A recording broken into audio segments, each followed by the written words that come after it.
akawungeza akalungi omulabi waffe omulungi ali ku telefayina yaffe nga bulijjo tuba tuzze ne pulogulaamu y'olutindo kasazibwa saa 9:30 erinnya nzakira mbwanika namugera akubuuzaako nti giwebale gyonna gy'otuusizzaako engalo okuva gye watandikidde paka mukadde kano nga tuli mu kufundikira olunaku olwaleero olwokuna ku nnaku z'omwezi zino 10 ng'omwezi gwa 7 guyite Julayi omwaka 2025. Nyongera kwebaza era ne nkutegeeza nti sigala ku telefayina yaffe bingi bikyajja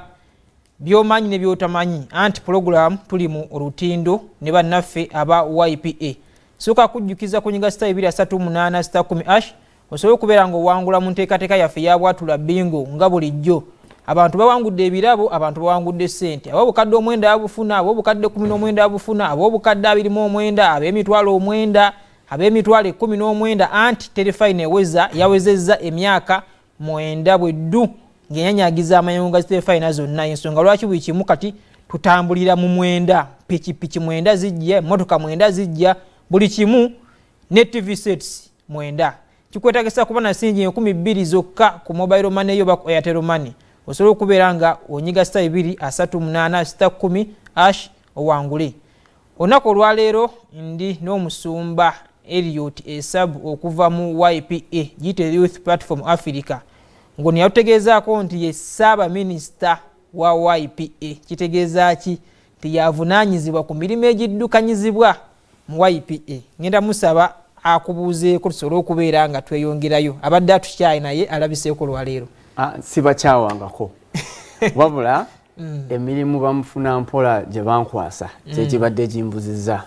Naye buli mulabi ali ku BBS telefayina TV yaffe ey'Obwakabaka bwa Buganda nkwaniriza ku telefayina yaffe ey'obujjajja weebale kuwuliriza ddoboozi eddungi na kubeera ku TV emulisa ekifaananyi eraga ekifaananyi ekikyasinga okuba ekirungi. Mannya n'eddoboozi nga bulijjo nze musumba wammwe Elliot Esabu nga nze Katikkiro w'abamufuna mpola nga nvudde ku ekitongole olutindo.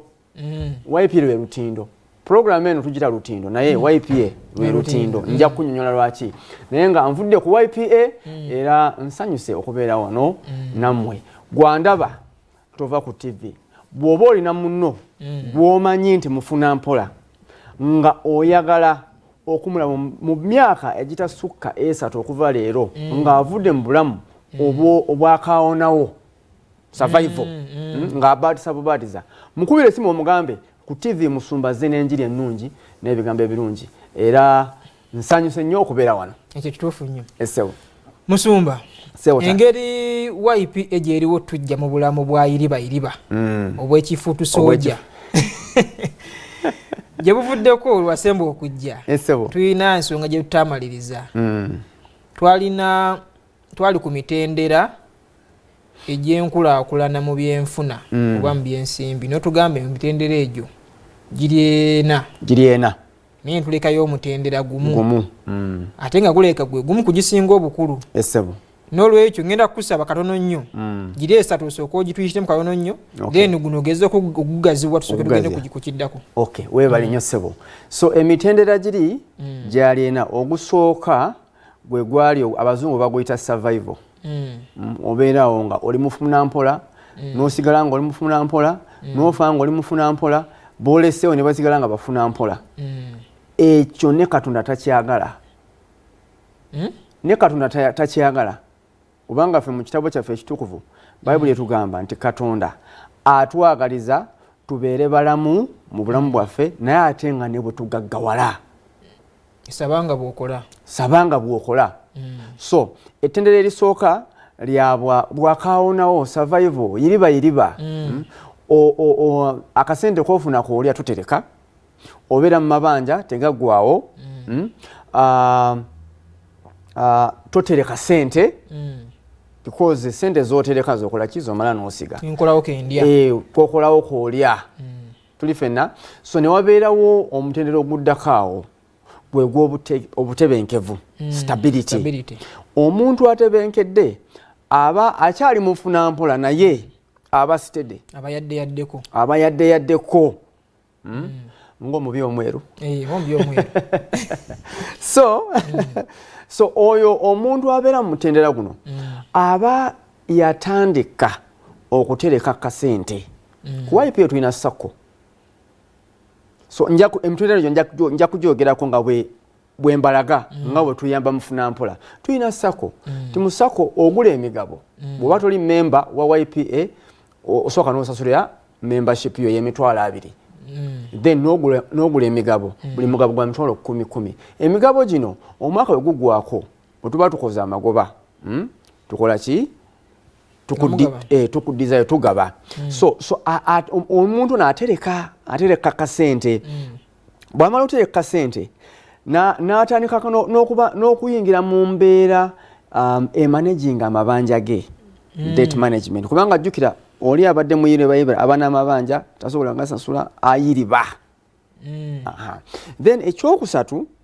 abeera n'akasente akali steady akayingirawo aba yatandika okukola ayinayo akaduuka ke wano ayinayo maybe mulimi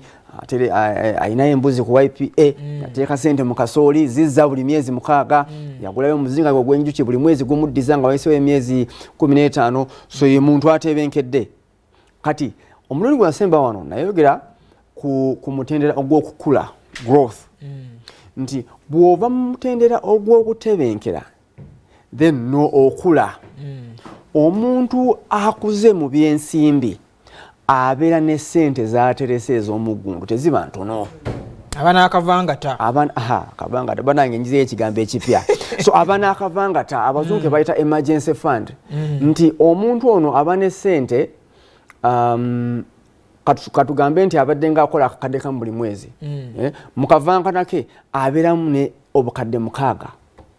nga bwe yatereka emirundi 6 nga agikubizaamu ssente z'akola buli mwezi y'oyo abeera akuze ki akuze kuba kati tumaze okutebenkera ne tukula aba n'akasente omuntu ono aba n'obusobozi obusiga ssente aba n'obusobozi obuteeka omwana mu planned kid amuteeka mu planned kid naye planned kid eba tikoze ki terandise muwa aba amutaddeyo obuteesi nga asayinize contract ye alindiridde YPA ekole ki taking over tulifena so aba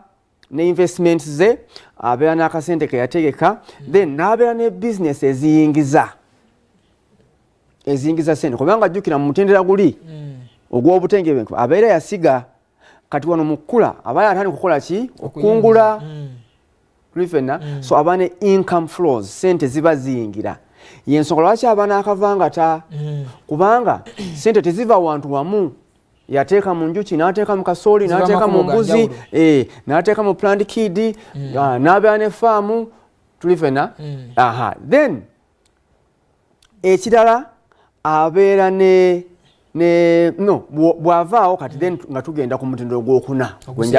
gwenjagala okwogerako leero kati guno omutendera gwe mutendera ogw'emirembe mu byenfuna financial freedom nti oli tuba twamusomosa olutindo kubanga natandisa sho nga ngamba YPA lwe lutindo tukulaga nti bw'okola bwoti kiri kyekivaamu era tubalina bangi kuno ku TV tubadde ne testimonials olaba abasajja be twatandika nabo basula mu mayumba galinga 2 twabasangayo ne gomba mwabasangayo ne gomba balina ensuku zaabwe nti bakola baava mu kuyiriba ne batuuka ku level kati nga ssente zaabwe ze zibakolera yatula butuuzi n'akola ki ssente neekola ng'akuba ntoli atula n'ajooga ssente ne zimukolera yo financial freedom nti omwana abeera mu planned kid YPA neesasula ate planned kid tetusasula taamu tusasula mwaka omwana gwe basasulira school fees omwaka nga tebamugobye ku ssomero ye mwana akola ate n'ayita kuba abeera n'eddembe mu mutwe freedom obwongo bubeera wamu tulifena nti omuntu ono obulamu bw'okuyiriba kati bufuuka optional waddembe okukola oba okutuula ewaka ssente nezikola ki nezijja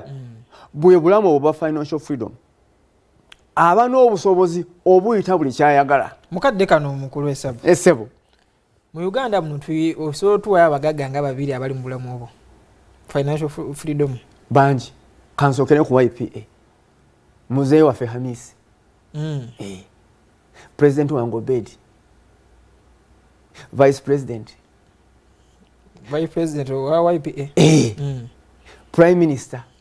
sagala tugende wala tutandikire omanyi kitandikira mu nju then wetutunulira abalala tuyina bagamba balugera nti anamma ababe tireka abebweru balye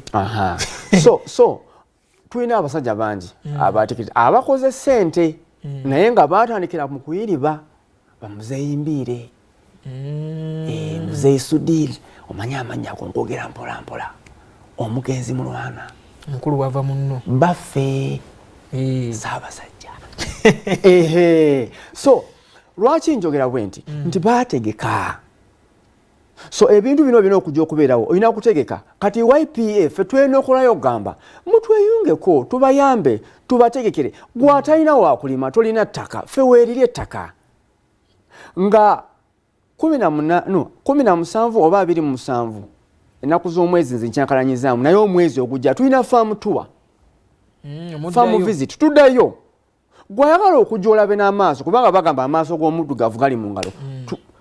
noonya sente siteeke mu ngalo twala 10 jangu ku YPA osasule tukutwale ku faamu embuzi ozirabe kasolo omulabe nnyini ku Lwokuna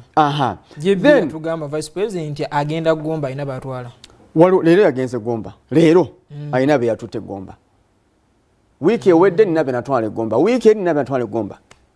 tuli ffenna naye wiiki ejja nga 18 gwali awo ampuliriza jangu ku YPA tulina members meeting ab'obujulizi ababifunyeemu bajja kubeerayo mpozi eriyo ddi members meeting wiiki ejja ku Lwokutaano zijja kuba 18 so nga 18 tulina olukuŋŋaana lw'abamemba n'abatali bamemba gwatali memba jangu olabe abajulirwa n'ababifunyeemu bagenda julira ku ki ku bye bafunyeemu teeka mu kasooli n'enkungula n'enzijjamu kino nina omwana YPA musasula school fees bonna gya bajja kubeerayo wagenda okubeera okwegezaamu kwa ania engeri y'okuwangulamu ennyumba n'emmotoka kakati ebyo byonna tujja bikolera actually n'emmotoka ejja kubeerayo tujja ku unveiling emmotoka tujja gibalaga nti emmotoka yiiyo kakati mugule naye kenjagala okuyisaawo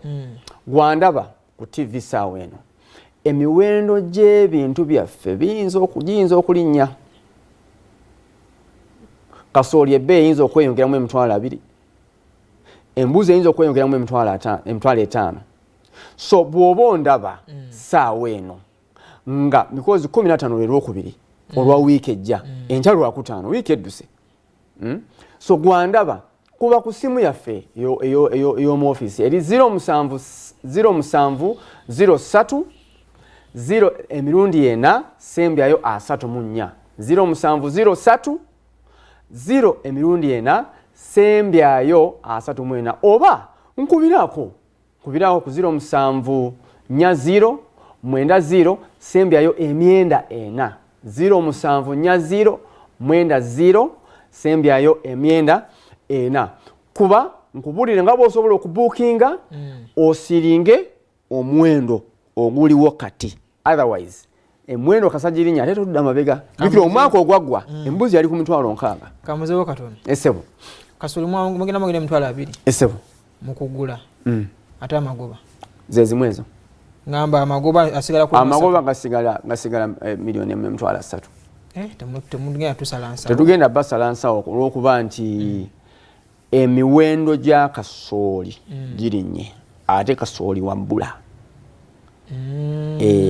so abasoma economics bakugamba nti supply bweba ntono demand ekola ki erinnya so kati supply ya kasooli ntono so ekyo mbadde njagala nkiiseewo naye nga tuddayo section B ekyaliko yo omwaka guno ogwa 2025 section esooka twagimala emyezi 6 kati tutandise section eyokola endala era gwe mwezi guno ogw'omusanvu gwe gutuyingiza mu second half of the year so gwali eyo bw'obanga waina ebiruubiri omwaka guno kyaddaki otandike essaawa eno okumulisa ng'ozze mabega ebimu bijjemu kino kyagaana kino kyagaana nedda bibijjamu bwe biba byagaana jangu tutuule YPA weeri YPA weeri bwe biba byagaana jangu tutuule naddala bwe biba bikontagana n'ensimbi era of course bina kuba byansi jangu tutuule tuteme empenda yensonga lwaki ffe tulina okola nagambye YPA lwe lutindo jangu tutuule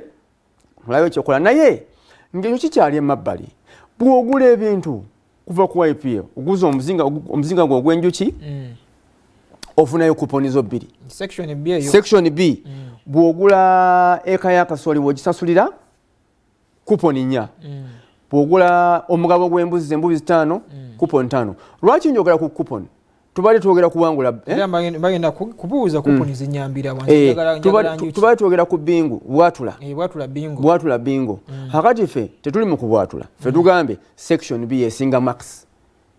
section A webanga ebadde ina max 4 section B ina 6 era 6 bw'ozifuna bw'okola marking guide oyita tuli ffenna so kuponi zino zikuwa omukisa okwetaba mu akalulu akagenda okuba n'ennamukisa anaawangula ennyumba oba emmotoka oba byombi kubanga omukono guyinza okuyingira mu kalulu ne gujjayo erinnya lyo Akiramu ne guddayo ne gujja era Akiramu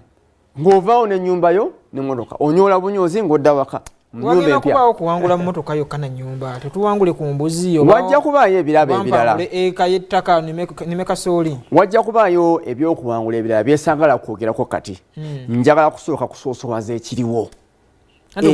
gamba mmotoka wena nnema tisi nawangula kino kangule katusoosawoze ekiriwo ennyumba n'emmotoka saagala mufuna mpola abeere eyo agambe nti kakati nedda kaninde nja kuwangula ebirabo nedda weetabe mu lwokaano tuli ffenna weetabe mu lwokaano ojje ogule oba buukinga ojje ofune kuponi zo ozisuule mu kalulu nina kuba na kuponi mmeka okuwangula gy'okoma okuba ne kuponi nnyingi n'omukisa okweyongera njogera nyangu gy'okoma ogula embuzi ennyingi gy'okoma ogula emigabo emingi eke nnyingi kasooli emizinga gy'okoma okola ki okuwangula jjukira ne sako yaffe oli bwagula emigabo mu sako afuna kuponi ze 2 tekiri eno yokka buli kintu ky'ogula ku YPA kikuwa kuponi ate agula ennyama ku restaurant restaurant ate yo yanjawulo erina arrangement yaayo tuli wano tutunulidde kuba kati restaurant byakulya kaseera buseere njala okuluma n'olya naye kakati kino twogera ku investments ekintu ekikutwala wa mu maaso bw'oba towangudde nga si gwe namukisa ekirungi ekiriwo ojja kuba okoze eki ojja kuba ofunye kasooli ojja kuba osize ate nga oyina essuubi nti mu bintu by'osize ogenda kukungula kano akazanyo just tukakolanga family naye nga kuddiza ku bantu okuddiza ku bantu baffe okuddiza ku mufuna mpola so saagala mufuna mpola obeereeyo weeyagalire mu bufuna mpola nedda ekinfuula prime minister wa mufuna mpola njagala gwe mufuna mpola ndaba okyawe embeera eyo ogabe musumba nkola ntya tuli ffenna so nga 18 gye tuli ku YPA offices wane e Rubaga nga tunatuuka ku nkulungoza baffe opposite Access House ne Naluvule tulinayo offices kubanga nayo waliyo akabokisi kaabwe ak'obululu era kyetugenda okukola bwonna tujja kubuleeta tubuteeke mu bokisi emu Masaka twaguddewo office finally yaguddwawo eri ku Kampala Road bw'obanga ova mu kibuga ng'ogenda Masaka ku mukono ogwa ddyo ku mafuta bagayita B petrol station ku balamu nga ku radio ya honorable minister w'abavubuka Balamu yes Egomba nayo tulinayo offices of course ino kubaayo musumba ngenda kusatu sibulu lwakadde